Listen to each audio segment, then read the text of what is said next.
This is part 5 of my Europe trip series, and today I'm going to try and go over all of our trip to Italy. We spent 2 weeks in Italy. We went to Verona, Venice, Cinque Terre, the Amalfi Coast, Florence, and Rome. So let's see if I can get through all of it today. So we started off in Verona, and we spent most of our time there just kind of walking around and enjoying the scenery. We're right here. I was sitting right here.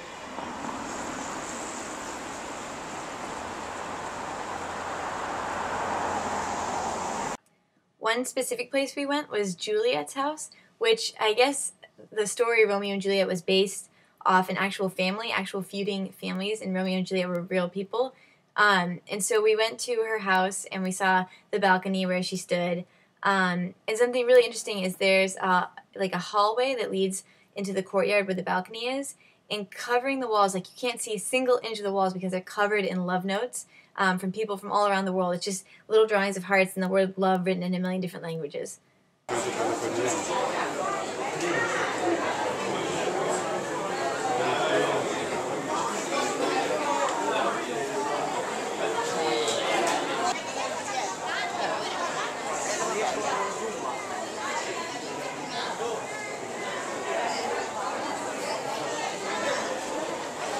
Our trip in Verona was pretty short, but on our last night we got gelato, and I got a flavor called Fin del Mundo, which is the end of the world, which I don't even know what was in it. There's all kinds of things in it, but it was incredible. And we ate our gelato on the steps in front of the amphitheater, and we just listened to a live concert from outside.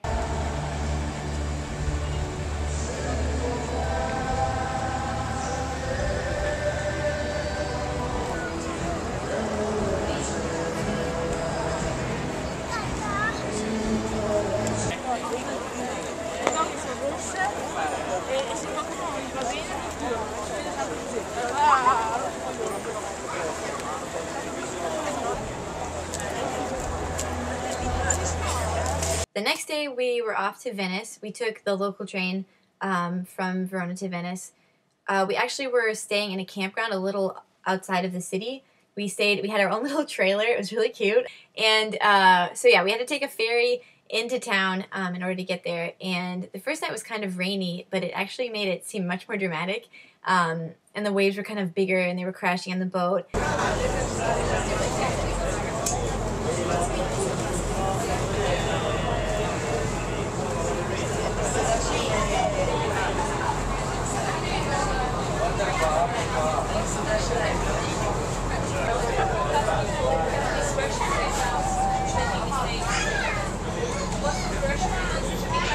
And as we pulled up, I couldn't help but film the entire thing. It was just like we were coming upon a lost city. It looked so old, and it just kind of emerged right from the sea, and it was just this crazy, crazy image.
Before I left for Europe, my dad gave me a list of all the things that he thought I should do while I was there, all the things that he enjoyed when he had visited. And one of the things on the list to do in Venice was to get lost in the streets. And that's exactly what happened. We actually got lost for 2.5 hours because all the streets are so tiny and winding, and it's really, you can't even see the horizon from them because their buildings are on either side of you that seem to go on forever. And so many people have tampered with the signs. So if there's an arrow pointing one way, they've written like a point of an arrow on the other side. So you really have no idea where you are most of the time. It's fine because it's fun just to walk on the cobblestone streets and just kind of check out the buildings and the shops. at one point, Hannah and I had been walking for so long, and we were pretty lost, and we decided just to sit for a second. And we sat by the water by this bridge, and we happened to stumble on something that I think at first I thought it was like an art performance, but eventually it kind of started looking like a political demonstration. These two women stood on either sides of the canal, and they tied a pillow up, so each of them were holding an end of the string, and they slashed the pillow with a knife so the feathers started coming out, and they just kind of lowered it slowly to the water, and we had no idea what was going on at first.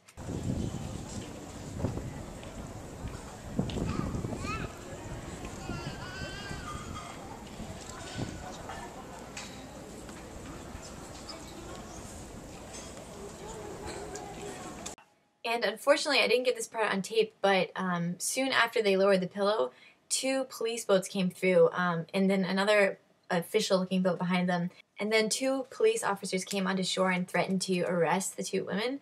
And when they refused to move, he took out a knife and cut the string that was holding the pillow there.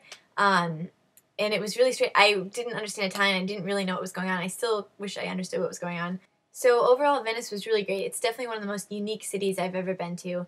But I would definitely say give yourself a lot of time because you will for sure get lost. We spent one night in Venice, and then the next day we headed off to Florence.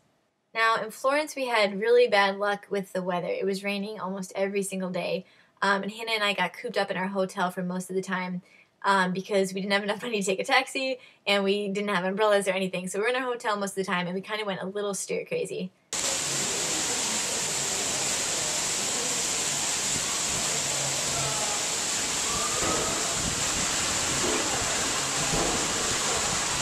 We're sitting in an alleyway in Florence, and it's hailing the size of, the size of like a ping pong ball.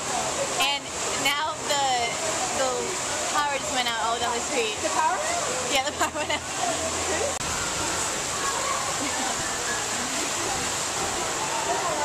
Wait, Hail. oh, what is it? Hail. Like a lot of hail. Oh my god. I didn't know where you went.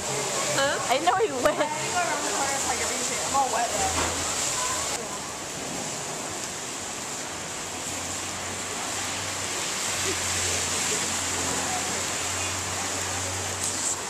The streets are completely flooded. There's a river going down the street.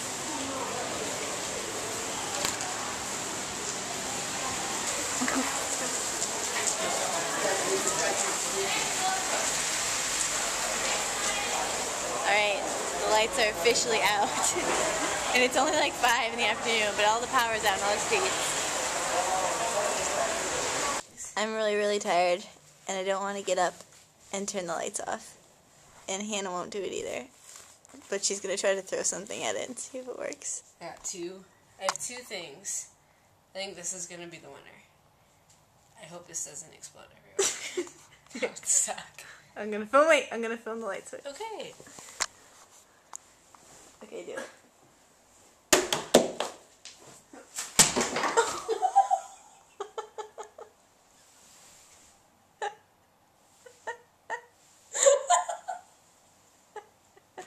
You're stupid. I'm so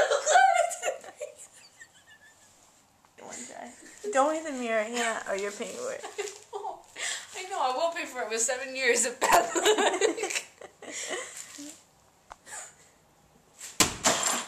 I hit You're it. done. I hit it though. I'm not going to do The lights it. are still on. I know. Hold on. Oh. Yeah. What? Don't do that. Die by it.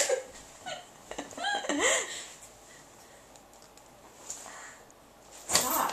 Thankfully, on our last day in Florence, it stopped raining, so we weren't stuck in our hotel anymore, because I think if we had spent one more day in there, we would have gone completely insane. We went to the Galleria dell'Accademia, which is a museum where the Statue of David is. And I have seen lots of replicas of the Statue of David because that's like kind of our symbol in Sarasota. But seeing it in real life, believe it or not, is so much different. It's just, I don't know if it's the way it's displayed, but it just seems, it's just incredible when you see it. The whole room is white, and there's just a bright spotlight pointing on him from the ceiling, from the sunlight, and he just glows, and he looks like an angel, and they don't let you take any pictures. So I drew like a little picture there. And I remember I saw a little girl and her mom sitting there drawing him together, and I was thinking, oh, it'd be so cool to come back here with my kid and draw with her. There's also a history of musical instruments in the same museum, and Hannah and I were kind of wandering around. We didn't know a lot about it, but we were wandering around, and there was a giant bowl, a metal bowl full of water, and it looked really, really old, and we read the description, and it was in Italian, so we were like trying to figure it out, but it said that it was really old, an old Chinese instrument, and if you rub the handles, it will make a noise. And so we weren't sure if you were supposed to touch it or not, but Hannah just kind of went for it, and she put her hands in the water, like you wet your hands, then you rub the handles, and at first nothing was happening, but all of a sudden I heard this like low rumbling, and it has like the kind of same effect when you put your finger on the rim of a wine glass. It just starts like vibrating the entire room like with this sound, and it's like echoing through the halls of the museum. And Hannah like is like, oh, and she takes her hands off, and we like quickly ran away. And people were like looking around for where the sound was coming from, and I'm still not sure if we were supposed to touch it.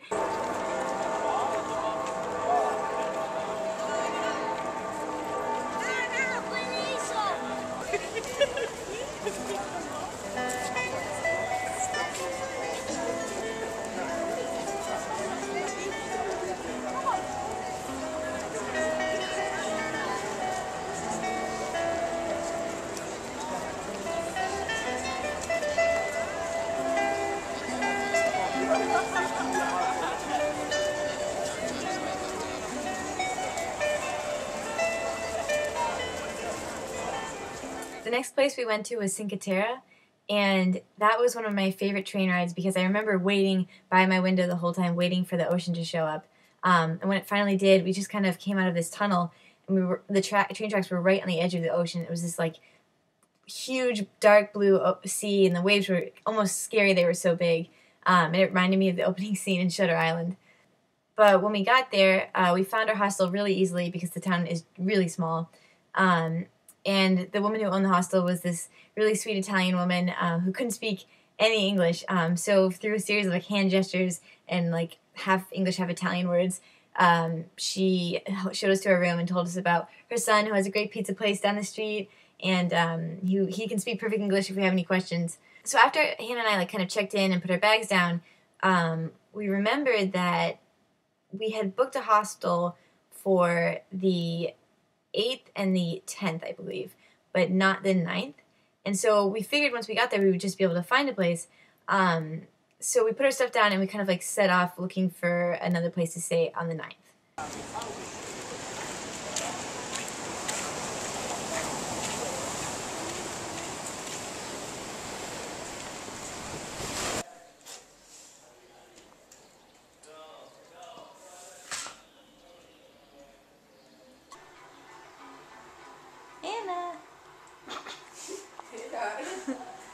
Definitely the best view so far, because we got a mountain, and the water's over there, and the train runs through there, and own personal bidet.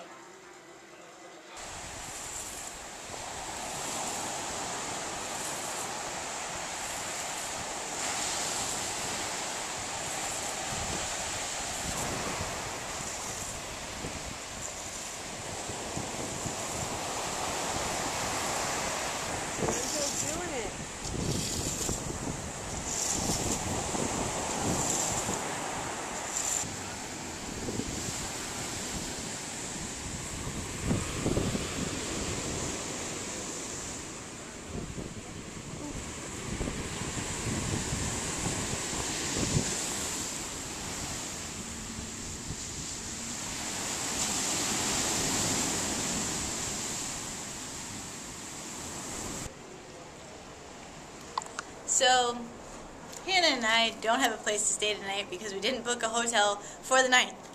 So this might potentially be our living room for the night, our bedroom. It's this cave we found. So hopefully we don't run into any homeless people. But yeah, it's kind of pretty. It's got a nice view in the dining room. What? It's hilarious. It's not scary at all. Okay, thankfully we did not spend the night in that cave.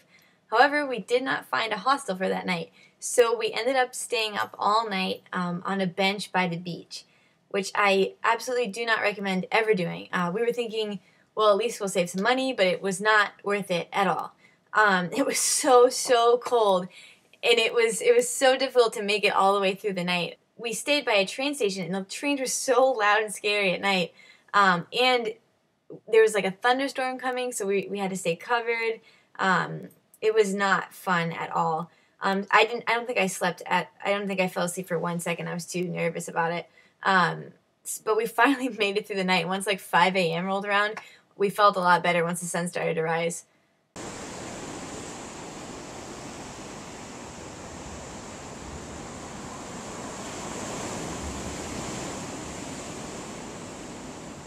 made it through the night, but we're freezing to death.